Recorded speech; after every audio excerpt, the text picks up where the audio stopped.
Hello, beautiful humans. Today I will be discussing slow living and minimalism. Can you have one without the other? Slow living involves going about your life at a slower pace so that you can concentrate and be fully involved with the things that really bring you joy. It's an intentional way of being. It can involve getting rid of lots of your things, simplifying and letting go of what no longer serves you. Being self-aware and knowing what is going to be rewarding for you. Minimalism is the intention to attach less meaning to things and more significance to people, experiences, and purpose. It's the practice of getting rid of most of your things and living very simply. The main distinction between these two ways of looking at the world is that minimalism has stuff at its main focus. Some houses that belong to minimalists have no pictures on the walls, no ornaments or plants. For them, this is a calm space. The lack of things allows them to think more clearly, and it's less stressful because they didn't have to care about or take care of a lot of stuff. I'm not a minimalist to that extreme. I have plants, I have plates, bowls, things like that for the kitchen, cookbooks, pine cone sticks, things that I've collected on walks. All these things have meaning to me, and they enrich my life. I think at its heart, minimalism is a great idea and worth pursuing because most of us have too much stuff. We live in bigger homes with more rooms, more storage, and lots more things, and then we rent out storage units. Most of the houses have large areas that are rarely visited. Residents spend most of their time in 3 rooms: the kitchen, bedroom, and living room.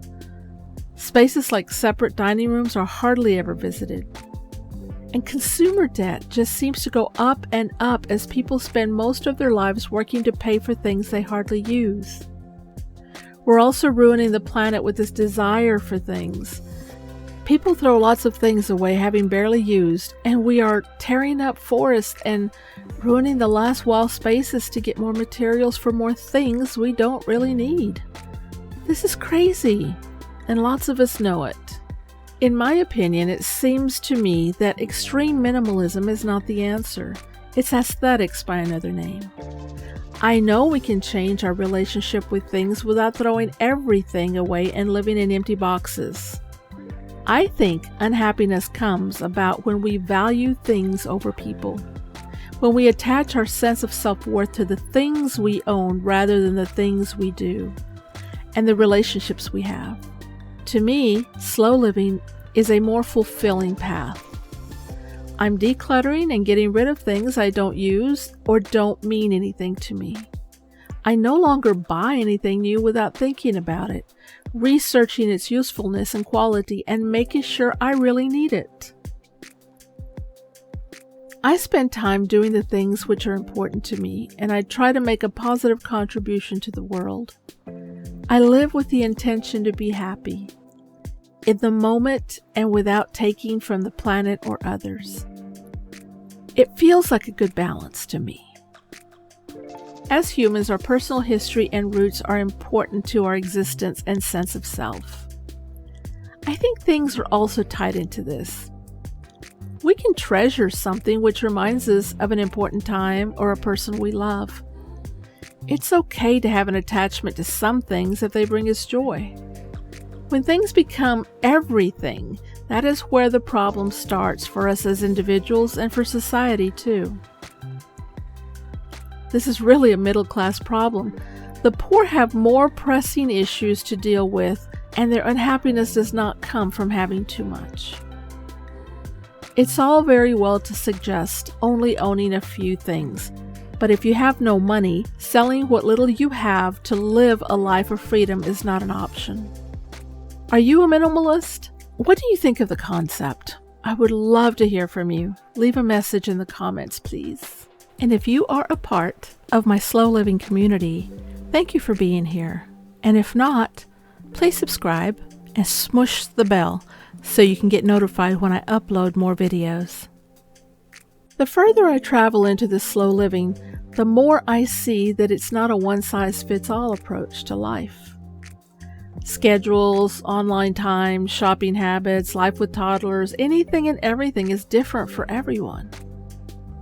I do think that for those who embark on slow living, minimalism often seems like the natural progression to a slow journey. It doesn't have to look that way. You don't have to declutter and create capsule wardrobes and live in a uniform outfit in order to live slowly, although some of those things work for me. They are two different goals with similar paths sometimes, but they aren't necessarily one and the same. Getting rid of stuff and downsizing my wardrobe has been huge for my journey, but I think that more often than not, the term minimalism focuses too purely on stuff and not on deeper issues like ethics and lifestyle. I'm all about getting to the heart of the matter in many things. I move towards the slow and a bit of the minimal, both publicly and in my own home and heart. I prioritize self-care and find the term slow living much more fitting than minimalist for where I am currently. If you can relate, or if you can't, but you're wanting to learn how to slow down, click on my video above, The First Steps to Slow Living. Self-care is a huge part of slow living. I would like to say that it's one of the main pillars of slow living. If you're not caring for yourself, carving out time for what fuels you, and refreshing yourself both physically and creatively, it's hard for you to provide care for others.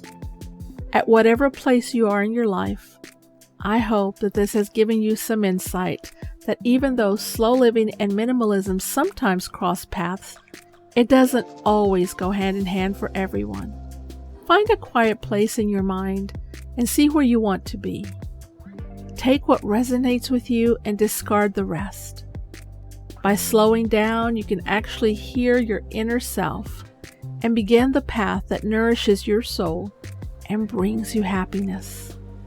Thank you for spending this time with me today. Subscribe. And until next time, be kind to yourself.